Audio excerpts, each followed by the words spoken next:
Sophie, qui nous attend derrière son écran, sagement, avec un oiseau très rare.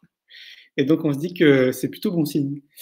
Donc, est-ce que vous pouvez me dire si vous me voyez, si vous m'entendez, si la connexion est bonne, si vous pouvez me laisser des messages, juste pour savoir, en fait, si tout est bon, qu'on puisse commencer en temps et en heure.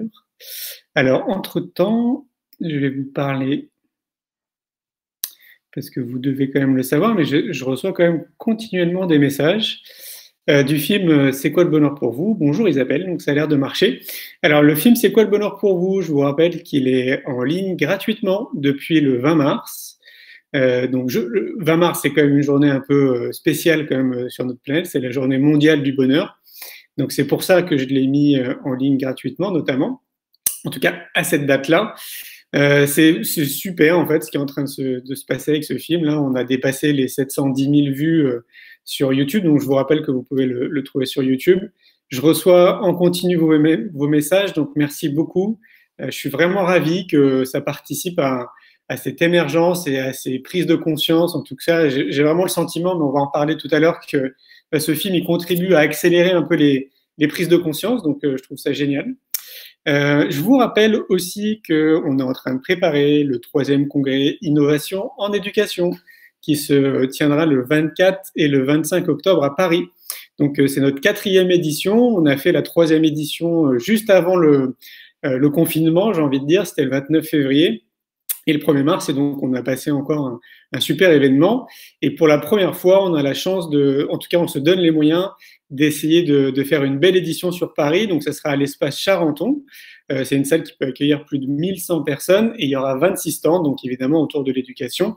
C'est 10 conférences et 2 débats le samedi matin et le dimanche matin avec des professionnels qui sont dans ce domaine et qui sont pour la plupart plutôt connus parce qu'ils ont écrit quand même un certain nombre de livres ou donnent des conférences un petit peu partout. Voilà. Donc je vais cliquer sur la petite fenêtre pour que Sophie puisse nous rejoindre. Et normalement, Sophie, tu vas avoir un compte à rebours qui va arriver. Et voilà, Sophie, tu es avec nous. Bonsoir Julien. Salut Sophie, ça va? Ouais, ça va bien. Bonsoir tout le monde. Merci de me recevoir. Eh ben, écoute, avec grand plaisir. Tu commences à être un peu une habituée, j'ai envie de dire, du Festival pour l'école de la vie. Oui. Ça fait un certain nombre de fois que tu viens, mais je crois que tu es venu au moins 3-4 fois, non? Oh oui. Oui. Ouais, Je ne sais plus si j'étais là la première année, mais la deuxième, c'est sûr. Et j'adore son festival. Je trouve ça un moment extraordinaire. C'est vrai? Ah ben, c'est sympa, merci. Ouais, vraiment. Qu'est-ce que tu constates, toi, sur place? Quel est ton point de vue, d'ailleurs, tiens, sur le festival? Parce qu'on n'en a jamais parlé trop, en fait, ensemble. Mis à part que je sais que tu vois un peu les choses comme moi, comme quoi, bah, ouais, ça ouvre aussi les consciences, c'est un champ de débat. Enfin, il se passe plein de choses, en fait, après, autour de cette thématique éducative. Mais c'est vrai que j'ai jamais eu ton point de vue. C'est quoi ton point de vue? Ben, pour aller un petit peu à droite et à gauche, déjà, je trouve que c'est un festival qui est très bien organisé. Enfin, moi, je m'y sens bien. Je sens que les rythmes sont bons, les espaces sont bons. Le parc est magnifique. En plus, c'est très, très bonne idée de le faire dans un parc, bien qu'il y ait les limites qu'on a vues l'année dernière avec les intempéries, évidemment. Ouais. Et puis, je trouve aussi qu'il y a un équilibre dans les propositions, les stands, les intervenants. Il y a une richesse comme ça qui est assez complète et qui, moi, me plaît beaucoup. Nous, avec ma famille et mon équipe, on passe toujours un très bon moment. Cool, bah merci. Ouais, c'est vrai qu'on s'y sent vite bien, mais j'ai l'impression que le château de Flaugergue participe en fait à ce qu'on se sente bien dans ce festival. C'est ça. C'est pour ça que c'est parce que je fais d'autres salons, par exemple, dans des hangars, comme ça se fait dans des et vraiment au niveau de l'énergie, ça n'a rien à voir. Là, le fait d'être sous les arbres, de marcher sur la terre battue, de faire prendre ces petits sentiers, ces petits chemins entre la végétation, en soi, c'est déjà une aventure géniale, quoi. Ouais, c'est clair. Je vais te laisser un peu te présenter quand même parce qu'il y a forcément des gens qui ne te connaissent pas. Donc, je te laisse te présenter pour qu'on en sache un petit peu plus sur toi. Alors moi, je m'appelle Sophie Rabi-Bouquet. Je suis, pour ceux qui ne le savent pas, peut-être la fille de Pierre et Michel Rabhi, parce qu'il m'a pas faite tout seul. Et donc j'ai grandi, dans une ferme, avec, l'influence et je dis parfois que j'ai été à l'université Pierre Rabhi parce que j'ai beaucoup, écouté, suivi son travail et ça m'a beaucoup inspirée. Et puis aussi l'expérience à la ferme avec mes parents, ma mère qui était, vraiment une paysanne, dans toutes les dimensions les vraiment, harmonieuses et géniales parce que je me rends compte en comparant à ce que la vie moderne et très, très connectée d'aujourd'hui, nous amène et qu'il y avait de sacrées valeurs qui étaient, contenues dans ce mode de vie. Et donc, j'ai eu envie de contribuer moi aussi, avec ce qui me passionnait le plus, c'est-à-dire les questions d'éducation. Mais à la base, c'est moins l'éducation qui m'a interpellée que l'humanité avec un grand H et son devenir, et notamment son rapport au vivant et son rapport à la violence et à la destructivité qui m'a interpellée. Et en me demandant d'où ça pouvait venir ce malentendu, en quelque sorte, puisqu'on en souffre tous beaucoup, eh bien, je me suis rendu compte qu'il y avait des clés très importantes, fondamentales, à travers la manière dont on accompagne les enfants. Voilà, donc j'ai voulu contribuer aux côtés de l'enfant. C'est une super transition. Quelles sont ces clés? Eh bien, je suis une exploratrice, hein, alors j'ai pas mes réponses sont jamais définitives, mais disons qu'il y a des choses qui se sont très fortement confirmées au fil de mes recherches, et puis d'autres que je crois être très importantes et qui finalement sont assez secondaires. Mais parmi ceux qui se confirment pour moi, puisque ça fait maintenant 25 ans que je travaille avec les enfants, c'est la nécessité d'offrir à l'enfant un véritable caregiving, dans le sens de l'éthologie, c'est-à-dire de pouvoir être aux côtés de l'enfant un adulte sécurisant, rassurant, protecteur, empathique, profondément aimant, parce que en fait, nous sommes une espèce qui en a besoin pour s'accomplir. Et je crois que beaucoup des troubles que nous vivons, j'ai envie de dire actuellement, mais non, parce que ça fait des millénaires en fait que nous sommes dans des difficultés, de la souffrance et énormément de violence, vient du fait que nous n'honorons pas cette nature humaine qui a profondément besoin d'amour, d'empathie, de tendresse, de compréhension, d'attention, de reconnaissance. Voilà, tout ce qui fait la somme des besoins humains, et notamment chez le tout petit, chez l'enfant. Oui, c'est vrai que toi, tu parles souvent justement de violence éducative ordinaire. Oui, tout à fait. Alors c'est un terme que j'emprunte à des prédécesseurs comme Alice Miller, Olivier Morel, qui œuvrent, Olivier Morel donc qui œuvre encore énormément sur ces questions-là, parce que nous avons banalisé la violence, elle est devenue ordinaire dans nos vies parce que tout simplement c'est un acquis culturel qui se transmet de génération en génération et n'en finit pas de créer de la souffrance et des blessures chez les humains. Et donc, l'une des transformations que je propose, c'est d'essayer d'abolir cette violence éducative. Alors, comment on fait? Alors, comment on fait? C'est un long chemin, là aussi, et puis je pense que c'est un chemin qui ne sera peut-être jamais complètement abouti, en tout cas dans mon existence personnelle. C'est un travail de remise en question et qui est très profond et qui nous emmène très loin. Mais moi, les outils et les moyens que j'ai trouvés, ça a été de remettre en question la parentalité telle qu'elle est transmise conventionnellement, avec un certain nombre déjà de malentendus, d'une relation de pouvoir, des dominations de l'adulte sur l'enfant. Donc, pouvons-nous sortir de ce modèle dominant, dominé, soumis, dominant, dominé, pour aller vers une relation plus équitable qui va nous permettre aussi de modéliser de nouvelles formes de société, de nouvelles formes de coopération, de vivre ensemble, d'entreprendre ensemble, etc. Donc, c'est tout un chantier gigantesque, hein, mais indispensable, parce que quand on voit qu'aujourd'hui encore, le réflexe premier pour résoudre des problèmes entre nations, bah, c'est de déclencher des guerres et de fabriquer des armes, des bombes, etc. C'est d'un archaïsme inouï. Et c'est totalement étonnant qu'on n'arrive pas à en sortir, quoi. Parce que tant qu'on n'a pas déraciné ce modèle dominé-dominant, eh bien, forcément, c'est le patron avec lequel nous fonctionnons tous à toutes les échelles de la société.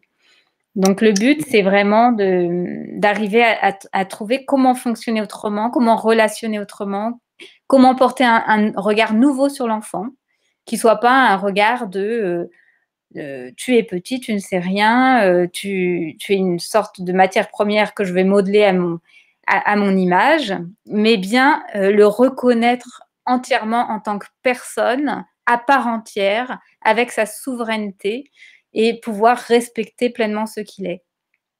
Voilà, donc ça, pour mettre ça en œuvre, moi, j'ai choisi d'ouvrir une école. C'est peut-être pas le meilleur des moyens, mais en tout cas, ça y a contribué. Et puis, ça a contribué à faire avancer l'histoire de la pédagogie tout modestement dans un petit coin d'Ardèche. Mais je fais partie, avec bien d'autres écoles alternatives qui se montent de par le monde, de ces expérimentations. Voilà, on fait l'expérience de faire autrement.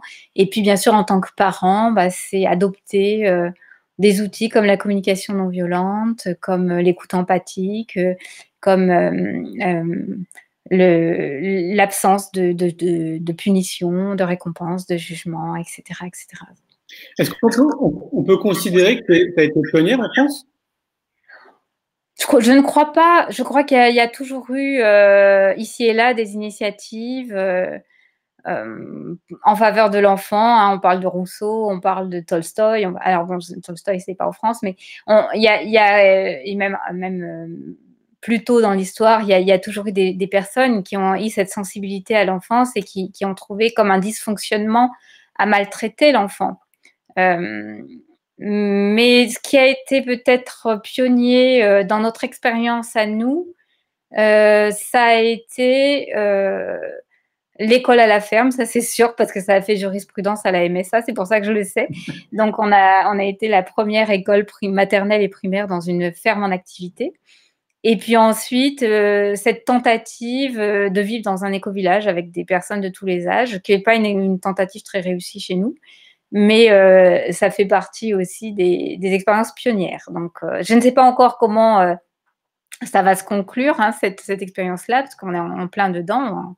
Mais pour l'instant, c'était pas facile de faire cohabiter des générations et des cultures aussi différentes. C'est une nouvelle fois une bonne transition parce que tu sais, moi, j'entends beaucoup autour de moi de personnes qui ont envie justement de créer des éco-villages et de se lancer un peu dans quelque chose d'un peu communautaire, on va dire, avec des personnes qui se regroupent sur des valeurs communes. Donc toi, tu l'as vécu, tu continues un peu à le vivre depuis quand même de très nombreuses années. Et comme tu le soulignes là en ce moment, depuis quelques années, ça se passe pas quand même très bien. Est-ce que tu peux nous expliquer en fait peut-être les mécanismes que tu as compris en fait, pourquoi en fait tu en arrives là à une situation vraiment très tendue quoi. Oui, eh ben, les réponses en fait étaient dans mes questions de départ. Je crois que par rapport à comment se fait-il que nous sommes dans une telle destructivité, nous les humains. Eh bien, en fait, j'ai retrouvé la question entière au terme d'une quinzaine d'années d'aventure avec des adultes qui, eux, ont subi la violence éducative ordinaire, dont je fais partie. Hein. J'ai été à l'école conventionnelle, mes parents ont remis plein de choses en question, mais pas forcément les modes éducatifs où le parent est une autorité pour l'enfant. Donc, je crois que nous, en tant qu'adultes, nous sommes partis avec un handicap assez important, qui est cette blessure de l'enfant qui ne connaît que ce modèle dominant-dominé, qui fonctionne avec des jeux de pouvoir et qui finalement, malgré toutes les bonnes intentions pour en sortir, n'y parvient pas aussi facilement. Donc finalement, c'est pas si incohérent que ça, tout ça. Il y a une certaine forme de cohérence. c'est comme si on avait ouvert un dossier, qui est le dossier de cette violence éducative ordinaire, avec ce qu'elle produit, hein, en termes de son impact sur l'humain et sur l'humanité, et que là, bah, ce dossier-là, ici aussi, il s'est ouvert en toute authenticité, en nous disant, bah, voyez, des adultes qui ont subi la violence, ce sont des adultes qui sont potentiellement violents, et en tout cas, ils n'arrivent pas à être dans des modes relationnels nouveaux sans un travail de longue haleine, de conscientisation de ces mécanismes et de guérison des blessures que ces expériences traumatisantes, finalement, pour l'humain, nous ont laissées de notre enfance. Est-ce que tu penses que le village, enfin, c'est pas un village, mais le lieu qu'a créé Ramin, c'est Ramin Farandi, est-ce que tu penses que c'est une des clés peut-être pour que ça se passe mieux? Oui, alors on en parlait il y a 2-3 jours, on était aussi en communication avec Ramin à analyser tout ça. Et effectivement, je pense qu'il y a un atout important dans leur groupe, c'est que ce sont des personnes qui étaient déjà d'accord sur l'éducation. Et ça, c'est très important parce qu'une des choses qui nous sépare ici au hameau des Buis, c'est que maintenant, il y a un désaccord qui s'est posé par rapport à ma manière de voir les enfants et leur accompagnement. Okay. Donc, là, chez Ramin, au village de Pourgues, il y a cette cohérence de vue, de vision, qui est un ciment et aussi une clarification par rapport à la raison d'être du lieu. Parce que ce qu'on s'est rendu compte aussi au hameau, c'est que les portes étaient toutes grandes ouvertes pour que les gens puissent venir y habiter. Vraiment, c'était de bon cœur que nous leur avons proposé le projet et que les gens sont arrivés les uns après les autres. Mais la raison d'être et le sens de ce lieu n'ont pas été suffisamment clarifiés pour que chacun n'y mette pas ses propres projections, voire une perte de sens, parce que ne sachant pas vraiment pourquoi certains sont venus vivre dans ce lieu précis. Donc, définir une raison d'être bien clarifiée, bien claire, savoir aussi comment ça va s'incarner dans le quotidien, qu'est-ce que je vais y faire, qu'est-ce que je vais soutenir, comment je vais soutenir ce lieu. Ça me paraît être des préalables indispensables que nous avons en quelque sorte négligé, pris dans une logique d'un énorme projet, parce qu'on a quand même... Il y a des lieux qui s'installent où il y a déjà du bâti, il y a déjà des acquis matériels qui font que cette partie-là prend moins de place. Au hameau début, ça a pris énormément de place parce qu'on a commencé par un grand chantier qui a duré 7 ans et de rénovation et surtout de construction d'une vingtaine de logements. Et ça, c'est vrai que c'est une aventure matérielle assez lourde, matérielle, financière, juridique. Okay. Donc, ça a été les premières questions traitées. Et quand on est arrivé à la question humaine, à la question du vivre ensemble et de comment tout ça allait s'organiser, eh bien, des années étaient passées. Il y a beaucoup d'énergie avait été donnée dans l'incarnation de ce projet. Et on s'est retrouvé un peu démunis face à ces questions-là. Ouais, ce qui est bien, c'est que tu as une bonne analyse du pourquoi, du comment. Oui, alors on n'est pas au bout de l'analyse. Là encore, tous les jours, je découvre une facette nouvelle de ce que nous vivons qui est pénible quand même. Enfin, au quotidien, c'est quand même quelque chose de difficile de vivre le conflit, l'opposition, puisqu'on en est à des procédures juridiques, etc. Donc, il y a un quotidien qui est assez prenant et qui peut prendre au cœur aussi, parce que je crois qu'il y a une aspiration chez chacun de vivre des relations joyeuses, affectueuses, de vivre des situations lumineuses. Et quand ça n'est pas le cas, eh bien, il y a une sorte de nostalgie comme ça ou de regret qui, en tout cas chez moi, se manifeste plutôt souvent. Et donc, j'apprends à me distancier avec ça et à l'accepter pleinement en me disant, de toute façon, c'est ce passage qu'il faut que nous fassions et pas seulement au hameau début. C'est clair, c'est clair.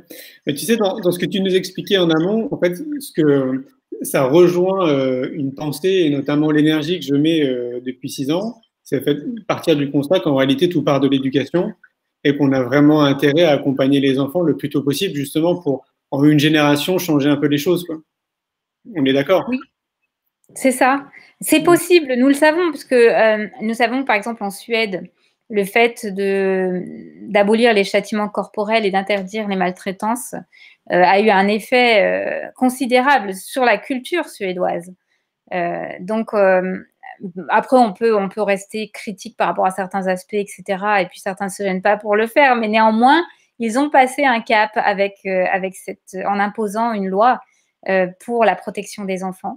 Et donc, je vois que la vie étant ce qu'elle est, avec toute son intelligence et sa flexibilité, ça peut aller très vite, un changement de culture. Surtout quand il y a des enjeux aussi forts qu'aujourd'hui. Parce qu'aujourd'hui, les enjeux sont mondiaux, on le voit, on en est vraiment, on est aux premières loges de ce constat aujourd'hui avec ce confinement qui est pas mondial, mais presque.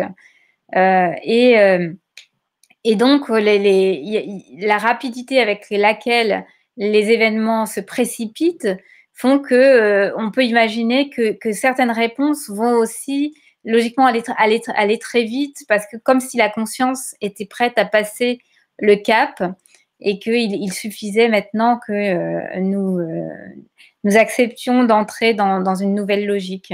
Ouais, c'est clair. Ouais. Est-ce que tu peux rester un tout petit peu en arrière, parce que parfois on voit pas ton visage avec la lumière. Ah là, c'est parfait. Oui, parce qu'en fait, il y a le soleil Oui. qui est en train de baisser. C'est ça. Bah oui, c'est clair. Et d'après toi, est-ce que en prenant en considération notre système éducatif, en prenant en considération notre culture en fait, avec tout ce que ça implique, notre propre conditionnement, est-ce que tu penses que le switch il peut se faire aussi facilement? Facilement, je ne crois pas qu'on est dans une situation facile, honnêtement, parce qu'il y a la force des habitudes, des conditionnements, aussi la force d'un certain luxe ou d'un niveau de vie qui a tendance à endormir les consciences. Et là, par rapport à ce qui se passe en ce moment, c'est vrai qu'on voit sur les réseaux sociaux, de nombreuses personnes dont je fais partie se réjouissent en dépit, hein, bien sûr, des tragédies que certains vivent en perdant des proches, etc. Ça reste extrêmement douloureux. Mais d'un autre côté, il y a aussi cet aspect d'une obligation d'intérioriser qui est conjoncturelle, qu'on n'aurait pas pu obtenir autrement. On n'aurait jamais pu, même si on avait fait un décret en disant chacun doit réfléchir à la situation, personne ne l'aurait vécu aussi intensément, aussi de manière aussi complète. Alors, c'est vrai qu'on peut espérer que quand on est face à d'énormes enjeux comme ça, le sursaut soit à la mesure de ces enjeux. Mais ma crainte, c'est que à partir du moment où il va y avoir le danger va se dissiper, eh bien, la force des habitudes va reprendre ses droits jusqu'à la prochaine catastrophe, quoi, en fait. Et peut-être que la prochaine fois, elle sera encore moins bienveillante, la catastrophe. Donc, moi, si j'ai un message à faire passer, c'est vraiment qu'on ne s'endorme pas et que cet événement que nous vivons ensemble puisse vraiment être l'occasion de prendre des décisions. Je suis bien d'accord. Moi, je le vois sous un angle positif. Je sais pas, on va considérer peut-être que je suis optimiste ou positif, mais je me dis que, comme a priori, je te rejoins, et ce que je dis souvent, c'est que c'est un accélérateur de prise de conscience. Je pense que dans l'eau, justement, il y a davantage de personnes qui vont sortir de cette période de confinement avec un regard très différent sur beaucoup de choses, sur la vie, quoi, globalement, hein, sur vraiment beaucoup de choses, et qu'a priori, ça devrait justement impulser un petit quelque chose de plus, tu vois, dans tout ce qui est déjà mis en place par des gens comme toi, comme moi, enfin depuis peut-être 50 ans, 60 ans pour d'autres, qui ont fait le travail il y a très très longtemps. Et j'ai l'impression que ça va nous aider encore un peu plus, en fait, tu vois, de sortir un peu de tout ça, quoi. Et j'ai envie de croire qu'il y aura de plus en plus de festivals, de lieux, tu vois, où les gens ont vraiment envie de se retrouver et d'essayer d'avancer ensemble comme on le fait depuis de nombreuses années, en fait. Mais c'est comme si ça allait être un catalyseur, quoi. Moi, je crois à ça. Oui, oui, oui, tout à fait. D'ailleurs, il y a les personnalités qui sont dans l'avant-garde sont beaucoup sollicitées en ce moment, questionnées sur la crise, comment est-ce qu'elles voient la sortie de crise et le changement, comment est-ce qu'il pourrait s'incarner, quel va être le prochain pas. Mais ce qui m'a, ces dernières années, un peu interpellée, c'est qu'on fait beaucoup, beaucoup de constats, de bilans, de prédictions, etc. Mais que c'est comme s'il y avait un décalage entre cette conscience qui est de plus en plus nette sur les enjeux même pour notre génération, puis pour les générations qui arrivent, et la mise en acte de solutions. Donc c'est vraiment décalé. Et donc c'est ça qui me préoccupe un peu. Je me demande à quel moment on va arriver à se mettre à niveau pour vraiment relever le défi. Et est-ce que là, ce ne serait pas plutôt une responsabilité citoyenne plutôt que d'essayer d'attendre ce qui se passe au-dessus? Parce que ce serait à nous, justement, en tant que citoyens, à nous mobiliser, à faire preuve d'initiative, à inspirer les gens autour de nous, à faire ce qu'on peut, en fait, avec ce qu'on est, quoi. Oui, totalement. Bah, c'était un petit peu la logique de Colibri, de faire sa part. Et je continue d'y croire. Après, je pense que tout est important et intéressant, nécessaire aussi. C'est-à-dire qu'il y a des personnes qui se battent au niveau du changement politique, des grands décideurs, de la réglementation de la loi, etc. Et puis qui en même temps, enfin que personne ne renonce en fait, et que là où je suis, je peux déjà faire ma part, prendre des initiatives, avoir des projets qui permettent de faire avancer les choses. Ouais, c'est clair. Tu sais, on pointe souvent du doigt les pays du Nord comme les pays par excellence en termes d'éducation. Et moi, je dis très souvent, oui, alors c'est très bien ce qu'ils font, mais on ne peut pas faire un copier-coller parce que notre culture est complètement différente. Donc, a priori, on peut quand même s'inspirer pour beaucoup de choses de ce qu'ils font. Mais comment on pourrait le mettre en pratique dans notre système? Moi, j'ai vraiment ce sentiment que s'inspirer des actes des autres et dans le faire est insuffisant. C'est-à-dire que là où nous sommes appelés, c'est vraiment dans l'être. Et comme tu dis, si on adopte juste des outils, des méthodes, mais que l'être au fond ne change pas, on va faire que appliquer des recettes, mais qui n'auront pas le goût ni la saveur de ce que l'on recherche, parce que au fond, le changement ne s'est pas fait, ne s'est pas opéré. Donc c'est aussi vraiment dans l'être et dans mon parcours, c'est un petit peu ça que j'ai rencontré, c'est-à-dire que je me suis passionnée par exemple pour la pédagogie Montessori, que j'ai trouvée fabuleuse, et elle reste pour moi extrêmement précieuse comme recherche, comme outil, qui facilite l'apprentissage chez plein d'enfants, et c'est génial. Mais c'est pas une fin en soi non plus, c'est-à-dire qu'après il y a d'autres questions qui arrivent et qui sont mais oui, mais d'accord, nous emmenons tous ces enfants vers un savoir un peu standardisé en mathématiques, en français, en histoire géo, etc. Mais dans quel but et à quelle fin? Et qu'est-ce que nous servons au fond? Est-ce que nous servons toujours ce même système qui est en train de s'effondrer, qui nous montre ses limites et qui finalement n'a plus vraiment le sens qu'on lui trouvait peut-être à l'après-guerre ou dans les années 30 glorieuses, etc. Aujourd'hui, on s'est rendu compte qu'il nous amenait dans une impasse. Donc, comment est-ce que on fait une mise à jour pour se connecter à quelque chose qui a encore plus de valeur, plus de précieux, et qui a plus de chances de nous emmener vers une société profondément réformée et au service du vivant, au service de l'humain. Parce que on a beaucoup parlé d'une société plus humaine, d'humanisme, etc. Mais je crois que là, aujourd'hui, on est au-delà de l'humanisme, c'est-à-dire qu'on arrive dans une conscience qui doit prendre en compte l'ensemble du vivant. Parce que même si on prend soin de l'humain, tout seul sur cette planète, ou s'il déconsidère les autres espèces vivantes, eh bien sûr, il sabote son propre bonheur. Toi qui aimes bien dérouler sur ce thème-là. Donc c'est vraiment l'ensemble du vivant qui est concerné et qui doit être au centre de nos préoccupations. Après, les outils, ils doivent être au service de ça et non l'inverse. C'est ça. Clair. Alors, est-ce que c'est pas à nous de nous responsabiliser et de se dire que c'est un vrai acte citoyen de s'occuper de soi déjà en priorité? Exactement, tout à fait. Et c'est vrai que ça aussi, on en parle de plus en plus et ça vient de plus en plus à la conscience, mais c'est vraiment, pour moi, c'est le seul chemin. C'est-à-dire que on ne peut pas en faire l'économie. Non, je suis d'accord. Et comment on les amène? Comment on amène toute cette population, tu vois, qui n'est pas encore en chemin? Alors moi, j'essaye depuis 17 ans de semer des graines, ça a l'air de fonctionner, mais c'est à mon petit niveau. Il y en a plein, évidemment, qui se bougent aussi dans ce sens-là.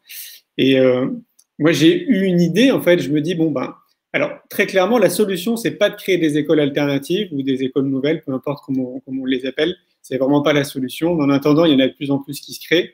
Et je me dis, bah, pour les futurs porteurs de projets qui ont envie de se lancer dans cette initiative, mais qu'ils incluent en fait dans leur école un centre de formation pour les parents, un centre de formation pour les enseignants, et puis un centre de développement personnel pour tout le monde, quoi. Tu vois, parce que je pense que ça permettrait justement de tendre dans cette direction.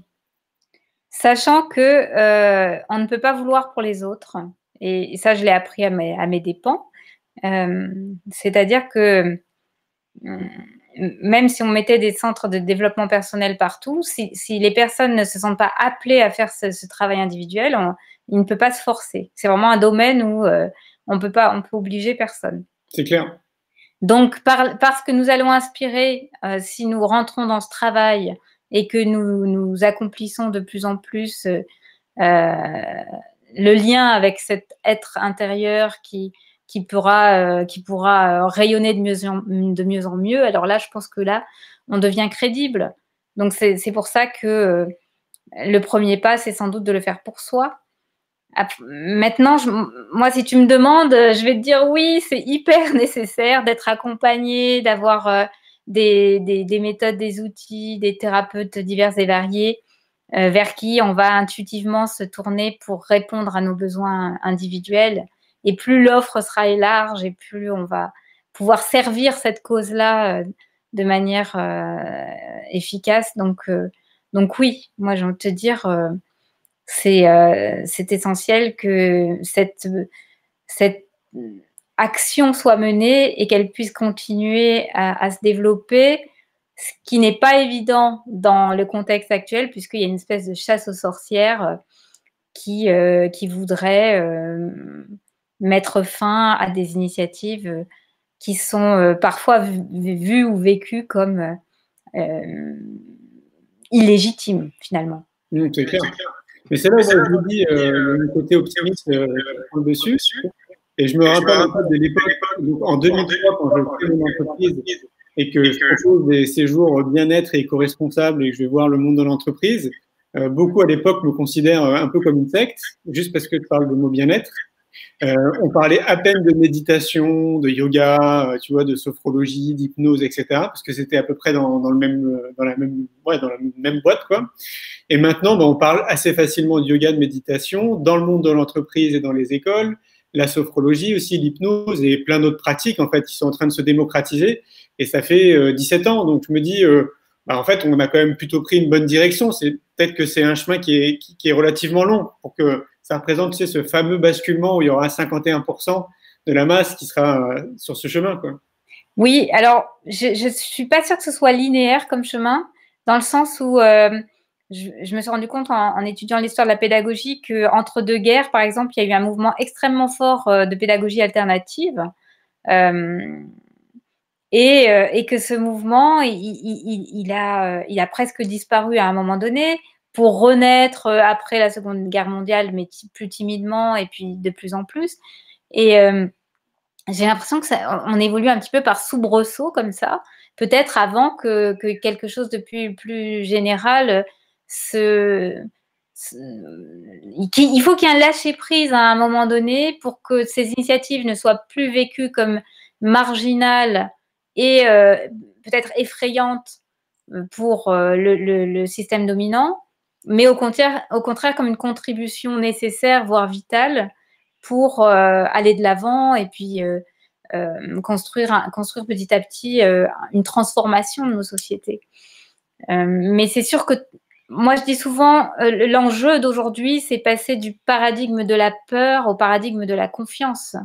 Et donc, comment acquérir cette confiance tant que des pratiques marginales ou des pratiques alternatives sont vécues comme de l'obscurantisme, en quelque sorte. Donc, on a un défi avec ça. Mais ce qui se passe en ce moment me paraît hyper intéressant parce que peut-être de manière très caricaturale, nous avons vu s'opposer des personnes de la communauté scientifique sur le sujet du coronavirus. Donc, des personnes autorisées, toutes quelque part du même camp de la science qui est reconnue, etc., qui, entre eux, ne sont pas d'accord. Donc, ça permet de relativiser beaucoup la pensée dominante et de se rendre compte, ben non, cette pensée dominante, c'est un mythe, en fait. Ça n'existe pas. On est bientôt 8 milliards, je ne sais pas combien on est, 7 milliards sur la Terre, et il y a 7 milliards de visions du monde. Et heureusement, ça s'appelle la biodiversité et c'est magnifique. Après, il faut arriver à vivre ensemble avec ça. Quel beau défi. Et sortir donc de l'idéologie au profit de voir la pensée divergente comme une richesse et arriver à s'organiser avec ça. C'est aussi un des grands défis qui nous attendent. C'est clair. Et moi, je pense que, tu vois, pour accélérer un peu les choses, je pense que le champ médiatique a une importance colossale et il nous faudrait des chaînes, pour pas les citer comme TF1 ou autres, tu sais, qui ont vraiment une audience très importante, qui puissent justement véhiculer ce type d'information et ou en tout cas équilibrer l'information. Tu vois, qu'on n'ait pas que des informations anxiogènes et stressantes et qu'il y ait aussi une partie de l'information qui soit quand même positive parce que il se passe énormément de choses positives sur notre planète et ça en fait partie, quoi. C'est ça, mais comme tu sais comme moi que pour l'instant, en tout cas, les grands médias sont contrôlés par les multinationales et par les banques, etc. Donc, forcément, pour l'instant, et je trouve ça déjà merveilleux qu'il y ait des possibilités comme ce qu'on est en train de faire, qu'il y ait YouTube, qu'il y ait cette démocratisation de la possibilité d'élever sa voix, qui n'existait pas autrefois et qui permet, alors en même temps qu'il nous fiche un chaos, une pagaille absolue dans les repères, parce que maintenant il s'agit pour chacun d'aller trouver l'information qui est juste pour lui. Et en même temps, c'est une opportunité extraordinaire de faire entendre des idées très très variées. Donc, je ne crois pas qu'il peut-être ce serait illusoire d'attendre trop des grands canaux de l'information, mais ce que je vois, c'est qu'il y a de plus en plus de gens qui ont du recul par rapport à l'information qui est donnée sur ces grands médias et qui ne prennent plus tout ça pour une vérité en argent comptant, quoi. Oui, bien sûr. Ouais. La bonne nouvelle, c'est que TF1 est venu au Festival pour l'école de la vie, c'était en 2018. Et donc, je trouve que c'est plutôt une bonne nouvelle parce qu'il y a quasiment 7 ou 8 minutes, voire 10 minutes, je ne sais plus trop, qui est consacrée au festival. Et ils en parlent de manière très positive. En fait, ils accompagnaient une famille qui faisait du homeschooling. Et donc, moi, j'étais un peu inquiet parce que, tu sais, on sait un peu comment ça se passe dans les chaînes de télévision. Ils transforment assez souvent dans cette sphère-là, en fait, les informations, ce qui est dit. Et là, en l'occurrence, c'était extrêmement positif. Donc, je me dis, comme quoi c'est possible. Oui. Et en fait, il y a des personnes bien intentionnées et qui ont des personnes de cœur absolument partout. Donc ça, c'est merveilleux parce que nous, on a rencontré dans les administrations, même dans les grands médias et tout ça, des gens qui avaient un regard sur ce que nous faisions tout à fait bienveillant et qui ont vraiment joué le jeu de transmettre dans la simplicité ce qu'ils avaient observé. Donc, c'est partout. Donc, le monde alternatif n'a pas d'exclusivité des personnes bienveillantes et loin de là. Ouais, c'est clair.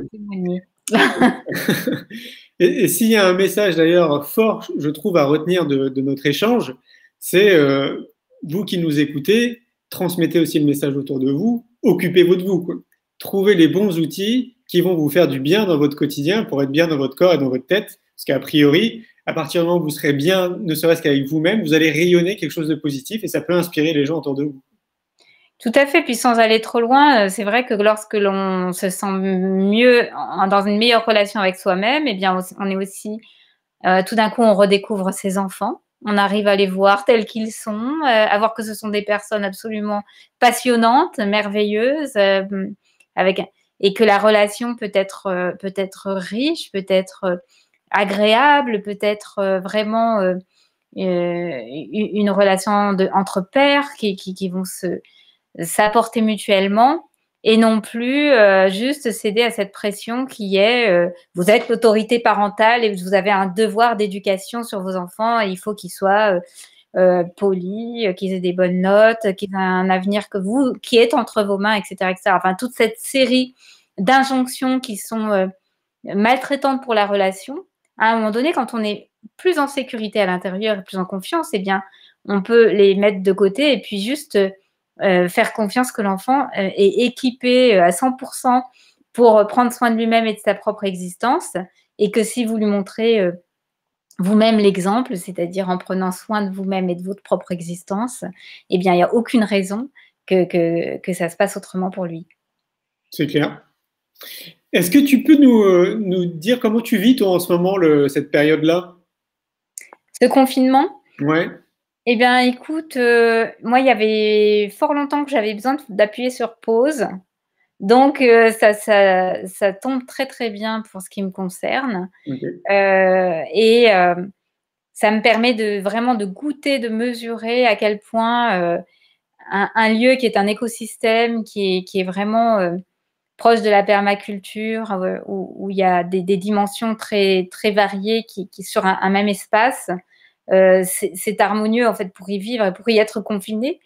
Donc, je profite pleinement de la nature, des animaux, de la ferme, du printemps, de mes enfants, de mon mari, de moi-même. Donc, ce n'est pas une période de souffrance pour moi, loin de là. C'est vraiment un temps que je bénis et que je savoure. Mmh. Ouais, moi aussi, c'est à peu près pareil, sauf que je ne suis pas à la ferme avec des animaux, mais je savoure un maximum et je prends davantage de temps, alors que j'ai déjà mis en place une routine dans ma vie de tous les jours, tu sais, pour justement m'occuper de moi. Je prends un peu plus de temps, évidemment, ces dernières semaines, parce qu'on a le temps. Donc, j'en profite aussi un maximum pour allonger mes séances de yoga, allonger mes séances de workout, etc., etc., parce que ça fait beaucoup de bien, quoi. J'étais en train de penser en t'écoutant, je refaisais un parallèle avec le village de Ramin et cette école démocratique aussi qu'il a créée à Paris, puis le principe en fait des écoles démocratiques. Je pense qu'il y a des gens en fait qui connaissent pas le système démocratique. Tu sais, est-ce que tu peux en parler? Est-ce que tu peux nous expliquer ce que peut représenter une école démocratique, par exemple? Oui, bien sûr. Alors moi, la définition que j'en donne, et qui, je pense, est assez correspond à peu près à toutes les écoles démocratiques, c'est qu'il y a 3 choses qui sont absolument incontournables dans une école démocratique. C'est que l'enfant ait la possibilité de choisir comment il occupe sa journée, ce qu'il fait dans son école, avec qui, sur quelles activités ou matières il étudie, etc. Ok. La deuxième chose, c'est qu'il ait une voix délibérative dans les décisions de l'école, pour l'école. Et en principe, il y a aussi un système de régulation des conflits, voilà, Ok. qui l'amène à venir participer, se prononcer sur la relation. Et la troisième chose, c'est que c'est un contexte multi-âge. Donc, on ne cloisonne pas les générations. Ok. Des jeunes de 16 ans cohabitent avec des enfants de 3-4 ans, d'autres de 10-12 ans. Enfin, voilà, tout le monde ensemble dans le lieu école, sans qu'il y ait de cloisonnement. Donc ça, c'est un peu les grands repères qui caractérisent pour moi l'école démocratique. Et puis après, chacune a un visage un peu différent, puis il y a des influences différentes. Il y a plutôt le modèle Sudbury qui est très, très orienté sur la non-intervention de l'adulte auprès de l'enfant. Donc, on laisse même émerger les thèmes d'études ou les thèmes les centres d'intérêt sans influencer du tout l'enfant. Et puis, il y a d'autres modèles comme Summerhill qui, eux, proposent un programme de cours, mais l'enfant y va s'il le souhaite. Et puis, nous, on a été dans une forme d'intermédiaire parce qu'on a laissé venir les demandes de cours des enfants qui se sont remis en place petit à petit. Et on a vraiment gardé une des spécificités de la ferme des enfants qui sont les ateliers, donc des ateliers sur tous les thèmes, hein, que ce soit du théâtre, faire du pain, des ateliers autour de la ferme, du jardin, des langues, etc., des arts. Et les enfants peuvent choisir aussi. Mais ce qu'il faut dire, c'est que cette année, l'inspection a reçu des directives nouvelles pour contraindre les écoles démocratiques. Donc, nous avons dû revenir à une forme d'obligation, enfin d'incitation forte, on va dire, pour les enfants d'accomplir certaines matières scolaires, enfin les matières scolaires en gros, qui doivent faire l'objet d'un relevé de compétences. Donc, montrer que les enfants évoluent de manière régulière sur des compétences à acquérir pour le socle commun. Donc, sans cela, nous avions la menace d'être fermés. D'accord, donc ça concerne uniquement les écoles démocratiques ou toutes les écoles alternatives? C'est-à-dire que la plupart des écoles alternatives, si tu prends les écoles Montessori, les écoles Freinet, de Crowley, etc., ont une pédagogie qui rencontre ce socle commun de manière assez naturelle. À Montessori, une fois que les enfants ont manipulé le matériel qu'il y a dans les étagères, ils savent, c'est conforme au programme scolaire. L'école démocratique, ce qui change, c'est que toute liberté est donnée à l'enfant d'explorer ou non ces matières scolaires. Et effectivement, il y a des enfants qui ne s'y intéressent pas a priori, ou qui vont prendre leur temps, ou qui vont peu étudier le scolaire au profit d'autres activités, qui sont des activités sociales, du jeu, des constructions, du sport, des arts, etc., etc. Et là, c'est ce qui a déplu à l'éducation nationale. En fait, il y a eu une petit vent de panique sur la perspective que peut-être des enfants à 12 ans ou 14 ans ne maîtriseraient pas la lecture, l'écriture, les savoirs de base, quoi. Ouais, je vois. Ouais, c'est sûr. Mais ce qui est intéressant, moi, je trouve, dans ce système, mais ça rejoint aussi d'ailleurs beaucoup d'écoles alternatives, c'est qu'on est beaucoup plus dans l'expérience. On est dans l'expérience. L'enfant est placé dans l'expérience, oui. C'est ça. Alors, déjà, dans la pédagogie Montessori, c'est un peu le cas, mais ce sont des expériences qui sont pensées par l'adulte et qui sont très dirigées vers des apprentissages scolaires. Alors que dans les écoles démocratiques, a priori, presque tout est possible. C'est-à-dire que, sauf ce qui est interdit par la loi, mais après le reste, l'enfant qui veut s'intéresser aux champignons, il s'intéresse aux champignons, et puis celui qui veut s'intéresser aux fusées, il s'intéresse aux fusées, et puis celui qui est passionné par construire des petits moulins sur le ruisseau, il peut passer 3 mois à construire des moulins sur le ruisseau. Donc, il n'y a pas d'a priori, il n'y a pas de hiérarchie dans les centres d'intérêt.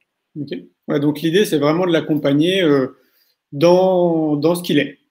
Exactement. C'est moi ce qui m'a énormément plu dans cette approche, mais je me rends compte que notre société française n'est pas prête à lâcher prise sur cette question du socle commun qui fait très peur, tandis que d'autres pays européens ou sur d'autres continents, les écoles démocratiques sont tout à fait intégrées. Ouais, peut-être que d'ici 15-20 ans, on verra les choses de manière un peu différente. C'est fort possible, ou oui, je le souhaite en tout cas. C'est quoi ton actualité là dans les prochains mois? Eh bien, écoute, j'ai une actualité qui est pas mal perturbée par, comme tout le monde d'ailleurs, Ouais. puisque il y a des événements qui se sont annulés. Mais là, moi, je suis concentrée sur plusieurs choses. Il y a l'écriture d'un livre avec André Stern et une scientifique qui s'appelle Melanie Gettings. Donc, c'est un peu un livre à 3 voix, comme ça, où on dialogue sur toutes ces questions d'éducation et d'accompagnement de l'enfant. Ok. Je suis aussi en train de développer une proposition pour les plus grands, pour les 16-21 ans, on va dire, puisque si l'avenir veut que le hameau des Buis sorte de sa crise et soit résilient en termes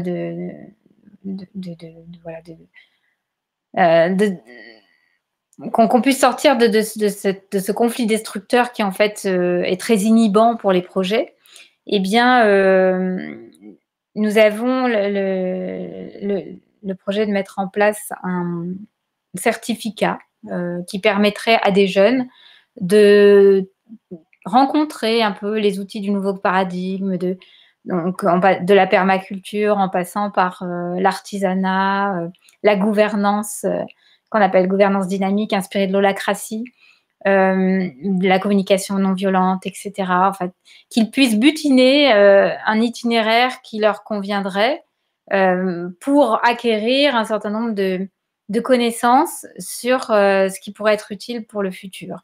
Voilà, y compris tout ce qui est autour du portage de projets ou de comment élaborer, mettre en œuvre ses propres idées ou idéaux.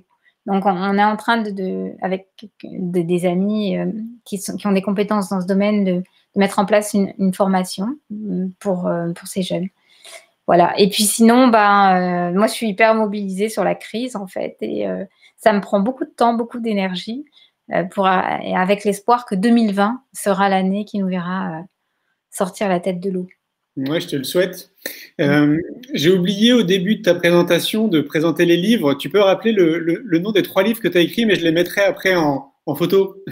Oui, alors le premier, c'était La ferme des enfants. C'est un témoignage sur les 15 premières années de vie, pas tout à fait 15, non, les 12 premières années de vie de cette initiative pédagogique d'école à la ferme, aux éditions Actes Sud. Ensuite, j'ai écrit, c'est une conférence qui a été transcrite par les éditions L'Instant Présent, et ça s'appelle Apprendre dans une école démocratique girafe. Et là, ça parle de l'évolution justement de école Montessori à la ferme vers école démocratique, tout en gardant nos spécificités et notre raison d'être autour de cette bienveillance accordée à l'enfant. Et puis plus récemment, avec Laurent, nous avons eu besoin de témoigner de ce que nous avons fait au hameau des Buis et de notre analyse du conflit, de comment la violence est venue s'inviter malgré nous dans un contexte que l'on voulait non violent et bienveillant. Donc, une première analyse a été écrite, qu'on peut retrouver sur notre site de l'Université vivante. Et c'est un livre évolutif, c'est-à-dire qu'au fur et à mesure de nos prises de conscience, au fur et à mesure que les événements vont nous amener d'autres données à ce problème-là, eh bien, on ajoutera du texte ou on enlèvera peut-être certains passages pour en mettre d'autres.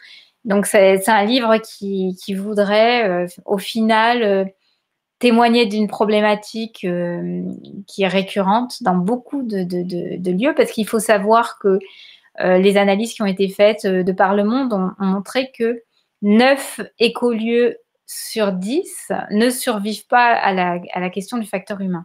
Donc, c'est énorme et c'est tellement dommage que ça vaut le coup de se pencher sur cette question et d'arriver à trouver des solutions. Donc, ce qu'on veut, c'est trouver des solutions.